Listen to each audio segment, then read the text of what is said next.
ICDL's new DIR Parent Network. Support, learn, and thrive together. More information at icdl.com/parents or affectautism.com/events. You're listening to Affect Autism, where affect is the #1 tool we use in supporting child development through playful Welcome back, interactions. Floortimers. This episode, my guests are Educator Becky Gottlieb, who is the Floortime Intensives Program Coordinator at ICDL's DIR Institute in Livingston, New Jersey, and Occupational Therapist Gretchen Kamke, who is ICDL's Accreditation Coordinator. Both are DIR expert training leaders who teach certificate courses and mentor professionals as part of ICDL's Institute team, and who were both my Floortime coaches at my intensive with my son this past August in Livingston. Welcome, both of you. Thanks for having us. Gretchen is a return guest. Is this your first time on the podcast, Becky? It is. Ooh, well, welcome. Thank you. So let's start by, Becky, what are these intensives we're talking about? Because next podcast, I'm interviewing two parents who had intensives as well. So they're going to share their experience of their intensives. So this one, I really want to introduce, what is the intensive? It's very exciting to hear. So an intensive is basically an immersive hands-on experience for the whole family to be coached by an expert training leader as part of ICDL's Institute. It's basically a crash course in DIR Floortime. A chance for us to support families in really understanding their child's overall profile, to learn how to follow their child's lead, how to engage with their child in a really meaningful and reciprocal way, and how to support their child through their developmental capacities. We want to support families in feeling connected. We want to support them in understanding their child through a Floortime lens, and celebrating their child's strengths, and also working on situations that might feel tricky at home, or in different environments. The purpose of these intensives is really, like Becky said, is supporting parents connect with their kids and really just dive deeper and have that crash course in Floortime. The more that we can support parents having this lens of the D, the I, and the R, the more we can support families doing Floortime at home in a way that they still get to be parents, because it's important to us that we're not training parents to be therapists. We want them to be parents, but it can be helpful to have this developmental lens, and intensives are a really great way to do that. Now, my last podcast with Colette Ryan was about parental self-efficacy, and we talked about how you make parents feel successful and then they will want to continue, whether it is, playing with their child or doing Floortime, et cetera, et cetera. And I said to her, doing these podcasts and knowing all I do about Floortime, I should know these kinds of things, because I gave her a dilemma I was going through. And I said that, similar to parents in support group, they might know all the theory and they might understand Floortime. Not everybody that comes to intensives, some might be brand new, but some know it. But then they still say, I don't know how to do it with my kid. So from experience of being there with both of you coaching me, it really does help parental self-efficacy because you feel successful. Yeah, it really brings everything to life. And I think what makes us unique, what makes our intensives unique, is that we're focused on Floortime from the moment you walk in the door, from the moment you walk in the waiting room. We're immediately thinking about the child's individual profile, also the parent's individual profile, and really working on building a relationship with the whole family. We're looking to show that Floortime can be done anytime and all of the time. And I think that's what's really cool about our center, is that we have lots of different spaces that allow for different types of interactions. You can have all this theory, but putting it into practice for your own child can feel sort of tricky. And Becky beautifully talked about the relationships that we're building with families. And it really is a big picture tenet of DIR Floortime, is relationships can support you getting through tricky times. And so we really are about empowering the parents and bringing in this witness, which is exactly what we're trying to support the parents with their own kids, is empowering them and building on their strengths and helping them feel good about themselves. Because when you feel good about yourself, you really can explore more, you can take more risks. So I think that's a huge piece of the intensives is supporting that efficacy and supporting and empowering them and just supporting them not feeling alone in it. And I imagine also on parental self-regulation, because so many parents get dysregulated when their children are either, running around, or maybe they're being aggressive to themselves or to siblings, or, having whatever kind of behaviors that could be seen as disruptive in public, and parents get really dysregulated. Yeah, and we're working to support parents through all of these situations, right? So whether it's working on supporting them through transitions or meal times or even setting limits. So we're obviously always going for those moments where we can get the gleam in the eye and that great feeling of being in a beautiful interaction, but we're also here to support them through times that feel a little bit trickier. And we always keep in mind that the focus of the week is educational parent coaching. This is a very important objective. We're really clear that this is not therapy. We're focused on the whole family. So thinking about the individual differences of each family member and how that fits into the big picture. So really supporting parents' regulation so they can support their child's regulation. Rather than only thinking about the child, we're thinking about the whole dynamic so this can be easily integrated back into home. So who comes to the intensives typically? So in my case, it was just me and my son. And in some cases, it's just mom and kids. But I know you also have entire families that come. Like, what kind of demographics do you see coming to the intensives? I know you've had international clients come. Yeah, we have families come from all over the world.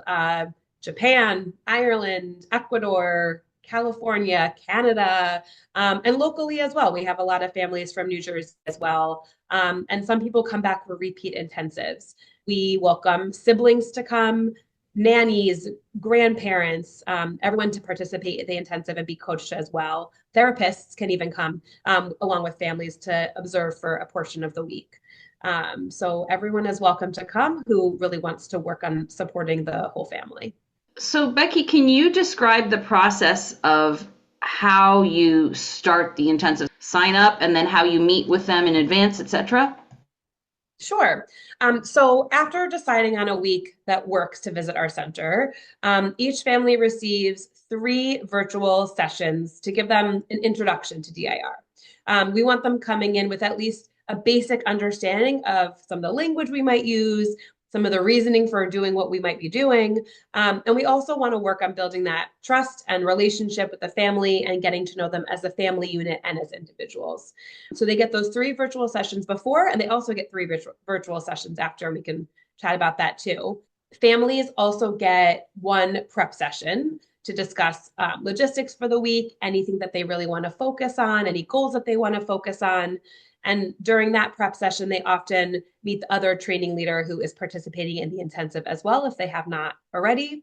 And they start to work on building that relationship as well. We always ask parents what would make this week feel successful. And sometimes that comes out as gold, and sometimes it just comes out as general areas they want to focus on. And sometimes they don't know, and we figure it as we go. And that's okay, because we shift and we develop as the week goes on. We can't say, okay, we're going to just work on capacities 1 through 3, because often at the end of the week, we're past that.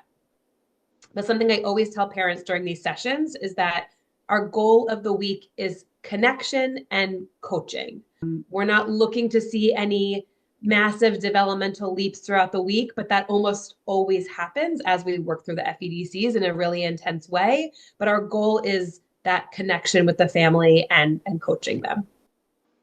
And for parents that might have just found my website and just listening to this podcast for the first time, we're talking about the developmental individual differences relationship-based model. That's the DIR. And Becky keeps talking about the functional, emotional, developmental capacities, which is under that D for development. Yeah, I mean, every intensive is unique and different and wonderful and special. And, all the families that we work with are really incredible. And it's hard to say where we're going to focus, because as the week progresses, things change. Another thing I want to talk about that makes our intensives unique is that we ask parents to be involved the entire time. If there are 2 parents present, there might be a time that one parent steps out or one parent might be leading an interaction while, one of us sits back with the other parent explaining the why behind what is happening. But we always ask parents to be involved the entire time that they are there. And you would think that this would make parents absolutely exhausted by the end of the day. And although they are, I feel like parents feel invigorated and excited because this connection really fuels them. It really gives them that parental self-efficacy to know how to interact with their child in a way that works for everybody. Both of you were my floor time coaches. Gretchen, you are not at every single intensive, but Becky, you are. How does that work with the staff? Yeah, so our intensives are not discipline specific. My background is in education, but we have speech language pathologists, occupational therapists, mental health practitioners. We're really clear with families that it all comes back to the model, and our focus is floor time. Sometimes the parents may not even know the discipline of the training leader that's coming in. Although we think about things in our own professional lanes, we're always bringing it back to the model. So depending on the week that is scheduled and the fit of the family, I pick a different training leader to come in for every intensive. And Gretchen happened to be there for yours and was wonderful. Your intensive happened to have 2 families that was there. Sometimes we have 1 family present. Sometimes we have 2 families present, but there's always 2 training leaders present. When there are 2 training leaders, we switch off throughout the week. With your family, we did mornings and afternoons. Sometimes one training leader is with one family throughout the entire week, and sometimes we switch. It really depends on the family and how the week is progressing. So Gretchen, can you dive into that a little bit further? So as an occupational therapist, you're not practicing occupational therapy during the intensive. No, we're really focused on floor time. I know a lot about individual differences, and so I think about them. And so we're really focused on educating the family on floor time and how they can bring floor time back into their homes. And so we're not providing therapy. We are providing education, and it's really incredible to see what can happen and how empowered families can be in just that short amount of time. So I can think of 3 different ways to go here, but I'm going to start with the parent who might be like me and really need that descriptive walkthrough. So I'm going to do it and then add anything that I forgot. So they'll go to ICDL's website. There's a menu at the top about the Institute. You can read about everything. You can email or fill out a form. And after you agree to the intensive and figure out dates, you go for how long? I went for a 5-day intensive, but is it always 5 days? No, so we offer 3, 4, and 5-day intensives. I would say to families, if you are coming for the first time, a 4 or a 5-day intensive is really what you should do.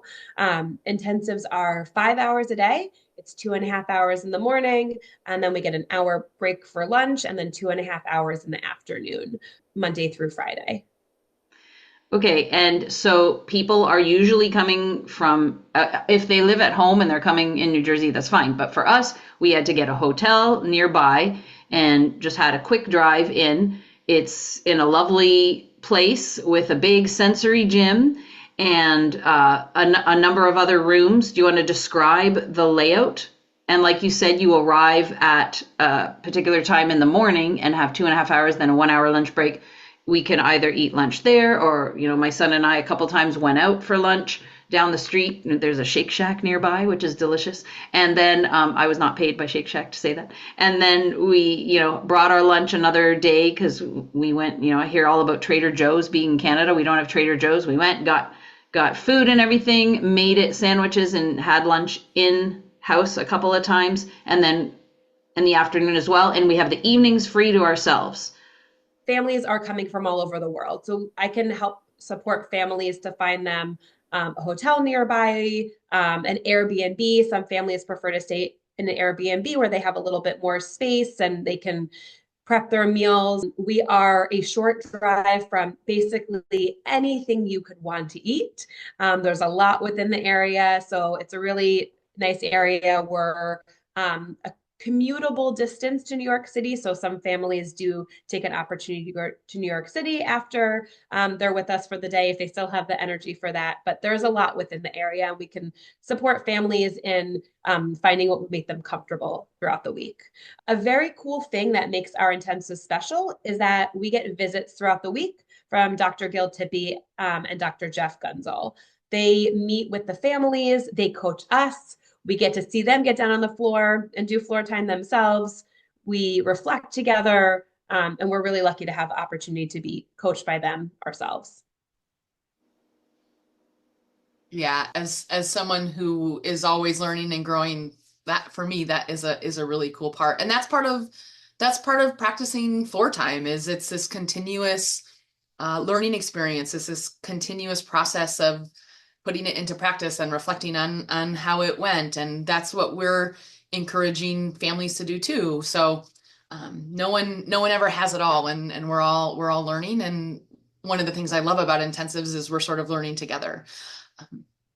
And I think what's also really cool is that Gretchen and I are also learning from each other. So yes, we are coaching the families, but we have this beautiful opportunity to learn from each other, and Gretchen coaches me and I coach Gretchen, and we give each other suggestions. And sometimes we might say, I'm going to try this and it might not work. And I think it's really cool for parents to see that they are the expert in their child and we're trying things as well. And we're really on this team together to figure it out. And that we might have an interaction that doesn't land well, and that's okay. How can we have this rupture and repair and come back from the interaction and have a space to reflect and talk about it? So it's really great to be able to have that experience to work with each other. For sure. I will echo those statements. I love doing intensives with Becky, and Becky is an incredible floor timer. I could put that in bolded caps, highlighted in large font. Becky is awesome at floor time. Thank you. I feel the same way about you. It's so cool. And think about functional emotional developmental capacity 4, right? It's this continuous flow of interactions. It's collaboration, it's problem solving. And once you really embrace floor time, it impacts your life in so many different ways. And it's not just something that we turn on at work, right? And I mean, yes, we're working together, but we are really flexing that capacity 4 together, and we're in it together. I love that. I love that statement from you, Becky. Like, we are definitely in it together, and that's a really cool part of the intensives also. The space that the intensive happens in is a really cool space. Sometimes people have these really huge spaces, and they honestly, for me, I think can feel overwhelming. And our space is, I feel like it's the perfect size. It has multiple different rooms, and each room sort of serves a different function. And earlier you heard Becky say, we start the moment that the family walks in the door. And we tell parents that, when you walk in the door, you might not get this huge, big welcome, because we want to start a little bit small, right? We want to practice the watching and the waiting and the wondering a little bit. And before we jump in too big and too loud that we have to dig ourselves out of that hole after being too much, we want to start small, and you quickly can get more. But we do floor time right in the waiting room. Getting from the waiting room into the larger gym sometimes is a really neat problem that we're solving. How are we going to get this door open together? So we have a waiting room with a cozy couch, and there's often a few toys that are out there waiting, and we try to sort of bring out toys that can facilitate neat interactions with us, right? Because we always are the best toy. We definitely value that. And we have a little small sensory gym that is, for me, the perfect size. But we've got some Lycra hammocks, and we've got a rock wall, and we have a tent with a tactile bin, and it's just a really neat space, and that we also can manipulate in different ways and bring out different items. we have a smaller room that has more of those symbolic toys. So we've got the play set and the kitchen set, and then the pirate ships and all of those kinds of toys that we can use to join kids when we're working on flexing their symbolic thinking. And then there's a smaller, quieter room with a couple more cozy couches, and that room really doesn't have a ton of toys in, but it's used often. Dr. Tippy and Dr. Gunzel use those when they're chatting with the parents. But it's a really neat space. Oh, we also have a kitchen where we often have a snack every morning. And so I think that the space really affords the opportunity to do really awesome floor time, in my experience. And I like that the sensory gym room is all windows on one side, and then there's like a ledge, like a chair rail height ledge, and then like a hallway that goes to the kitchen, so that it's very open and bright. And then the other two rooms are smaller, and Dr. Tippy gave me his spiel about, here's how you move forward, Daria, with your son. He's a teenager now, in that room where it's private while you guys were continuing to play with my son. I love it. Maybe right now I'll just sort of walk through some of the examples of my experience at the intensive, and then if anything didn't come out so far that we mentioned, you'll think of it as we go. So, my son was excited. He had been to the center before because we had gone to see it, I think in 2019, on our way back from a total approach at Maud LaRue's clinic.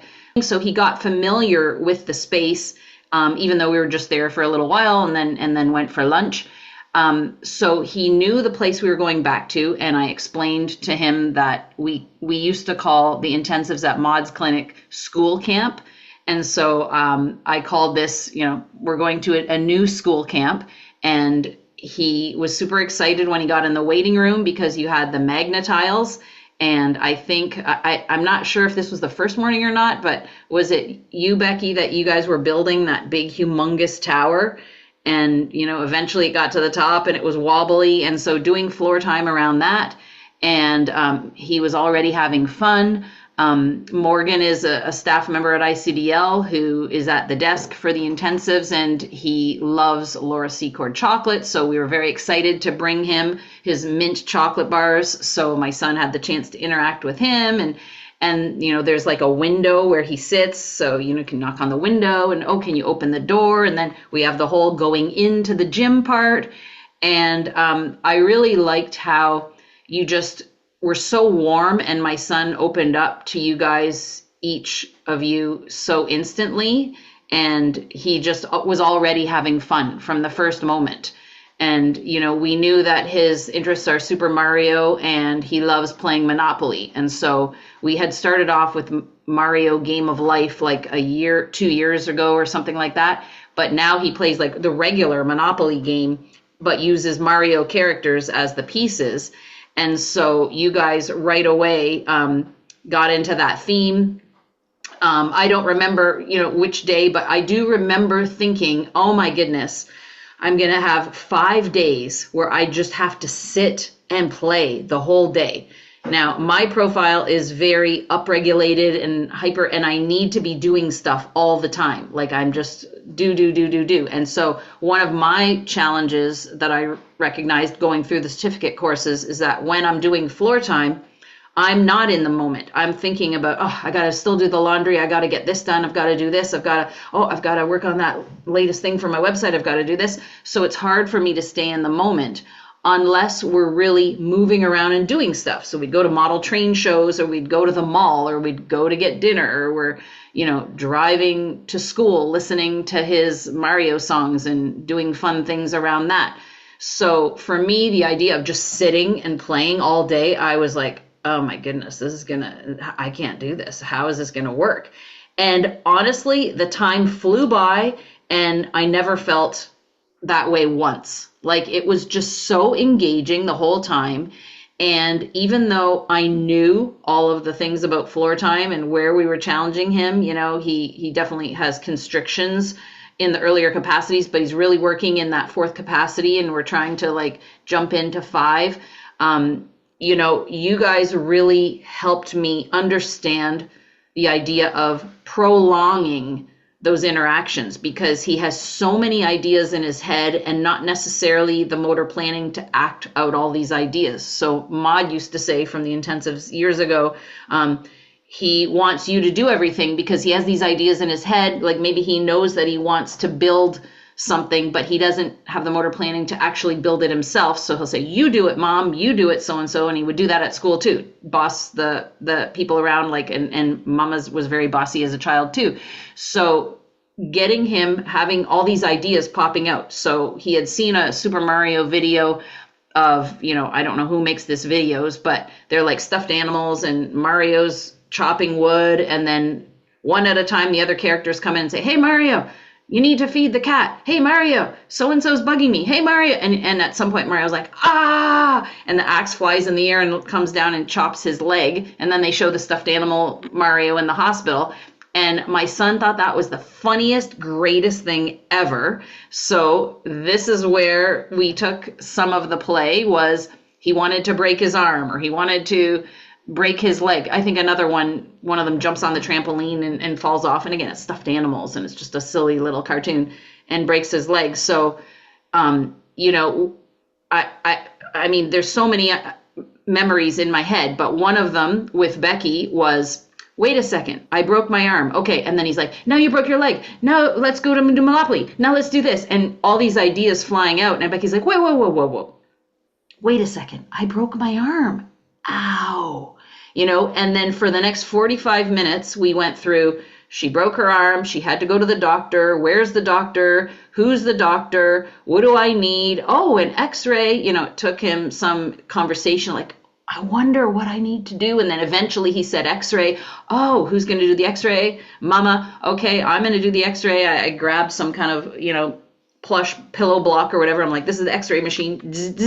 You know, and then, oh no, we need to get the results. And then Becky slows him down again, like, how do you think I feel right now? I'm waiting for my results. And he said, scared. And she was like, yeah. And then I was like, wait a second.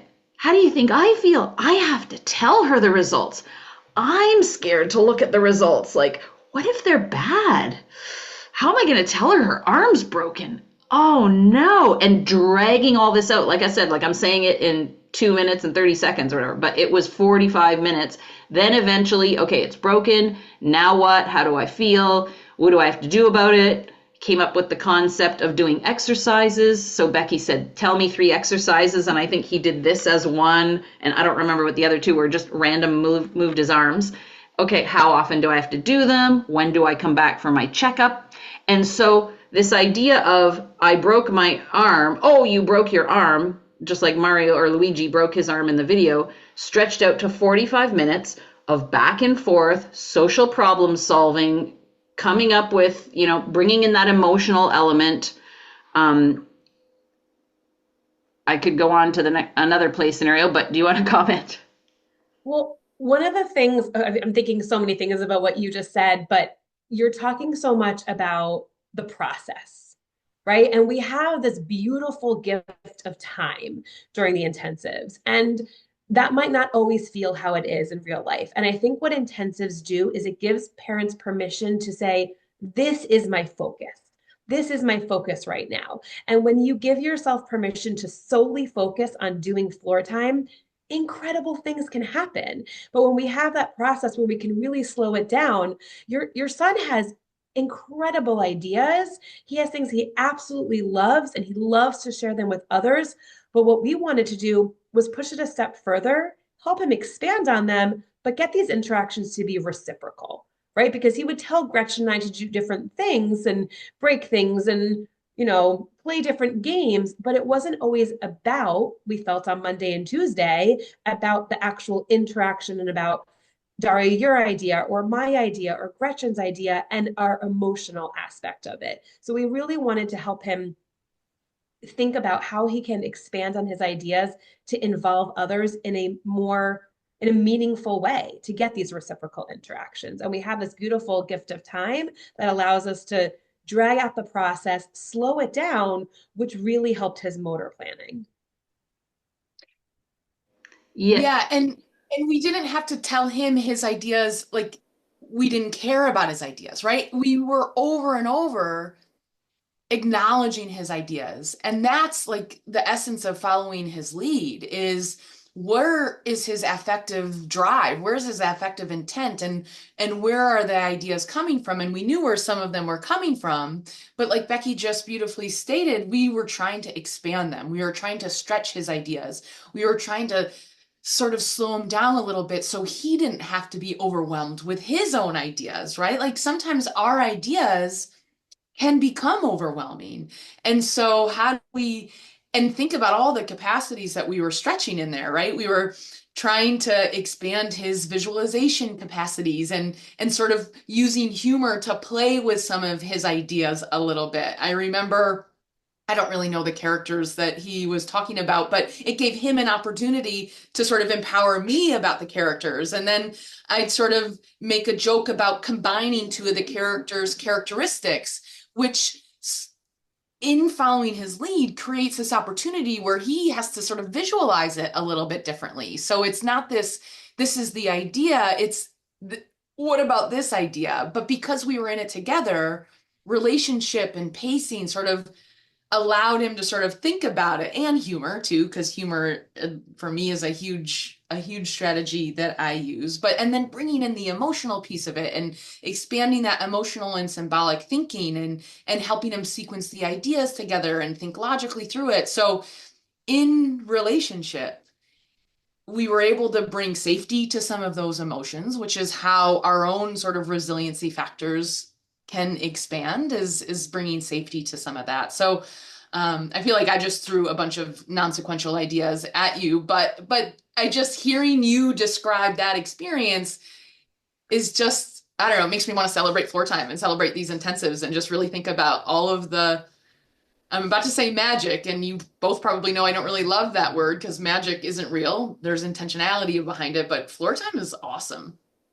Well, and to build off what you were just saying, it brought it to life, right? Like he has all these ideas in his mind, but then to be able to act out Princess Peach and think about what do we need to do to ourselves to become Princess Peach, or and what does mom want to do, and how does she feel when she's acting out this character? And then, like Gretchen said, combining ideas together, right? So thinking about how we can combine Monopoly and Mario and friends from school, thinking about how we can pull things in from other aspects of his life. So really to connect everything together while you're in this beautiful relationship. So, you just reminded me, that was the first time at the intensive I ever saw him role play.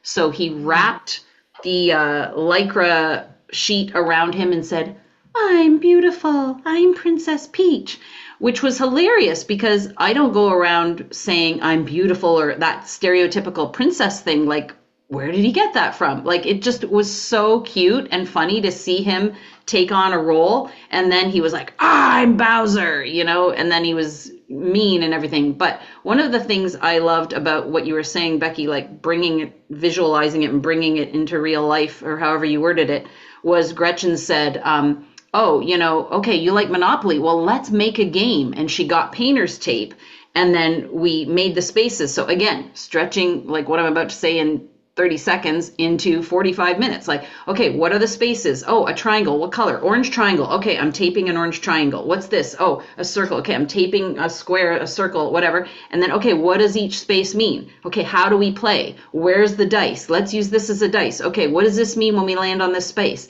And then in the afternoon, continuing that game with Becky. And Becky's like, "Wait a second. I don't understand how this game works. Let me get a whiteboard." And so she wrote down red space, orange space. What does this mean? It means you're in emotion, because he loves Inside Out too. That was a new thing for him. He loved seeing all the emotions. And so when Becky landed on the emotion space and Becky chose anxiety, he still talks about it to this day. Becky was anxiety, because he loves anxiety with the tree hair, he calls it. And, she was like, "Oh, I'm so anxious," that kind of thing. And he loved it. And then just like saying, "Okay, wait, and then what happens here?" And having those rules in front of him so he could visually see and then sequencing the game. And so that was a big part. The other highlight is how Gretchen pronounced Koopa Troopa wrong. And she said Koopa Chupa. He literally talks about that every single day. Gretchen said Koopa Chupa. Ha ha ha ha ha. And he'll say it in a weird way. I can't think of it right now. And I'll say, no.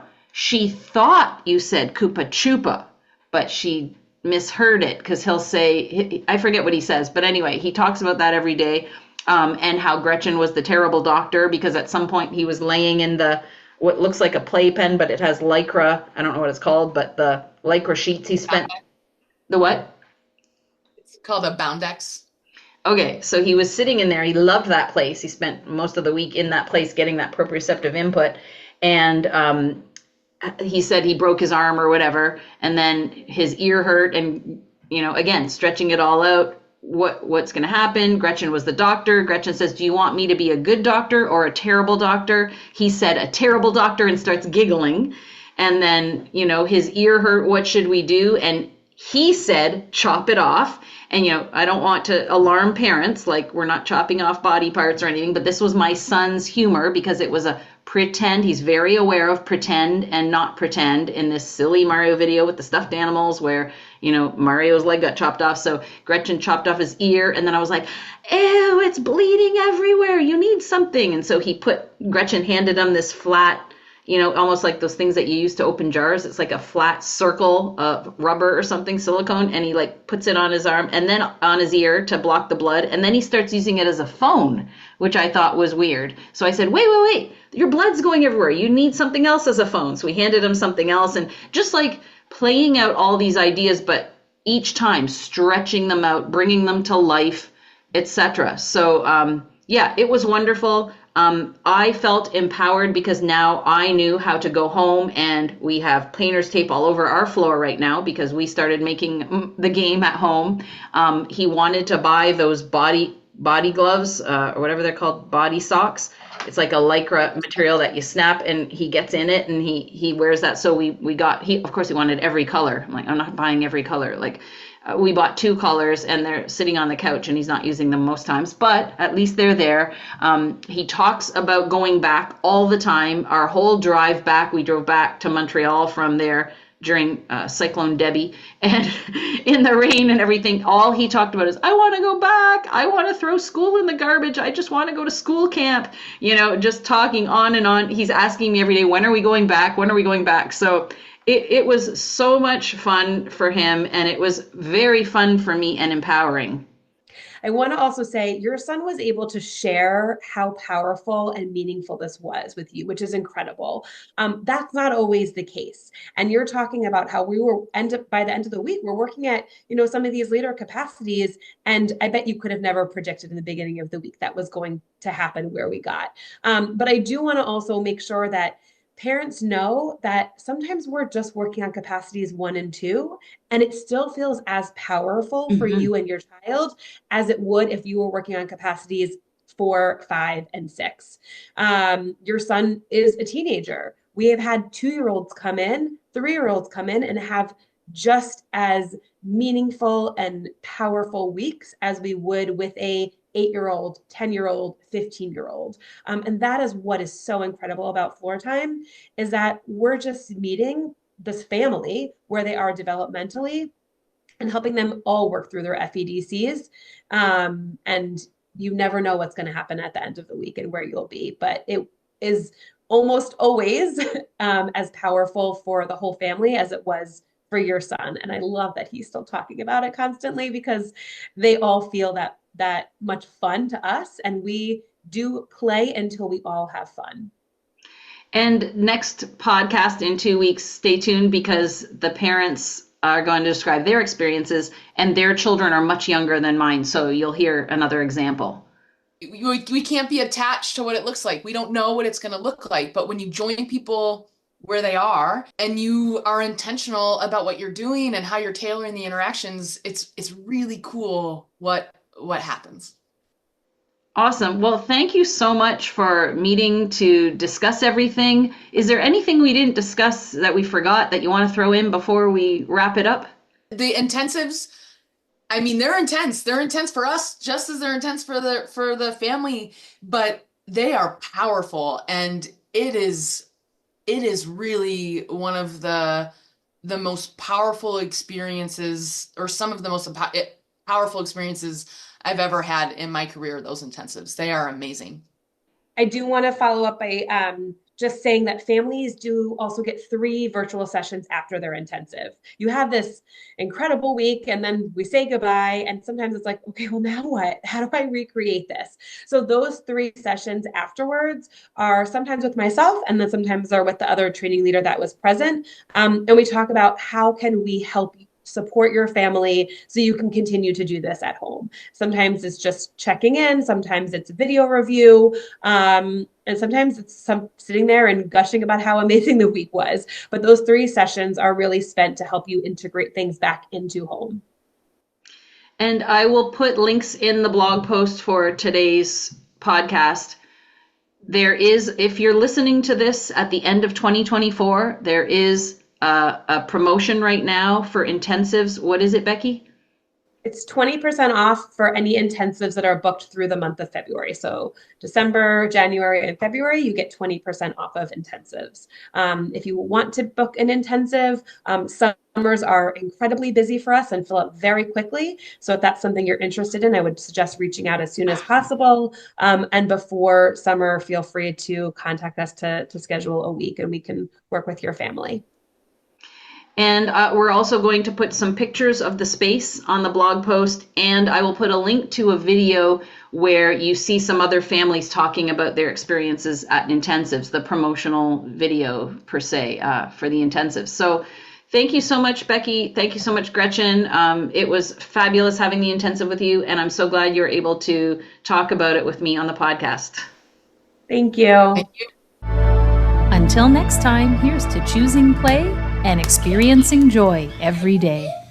Are you looking for a podcast on a specific topic or trying to find one that you listened to before? Check the Start Here menu at affectautism.com, where you can search all podcasts and blog posts by category, topic, profession, or specific guest. You can also type in the keywords into the search box, which is in the magnifying glass icon at the top right of the website. Check it all out at affectautism.com.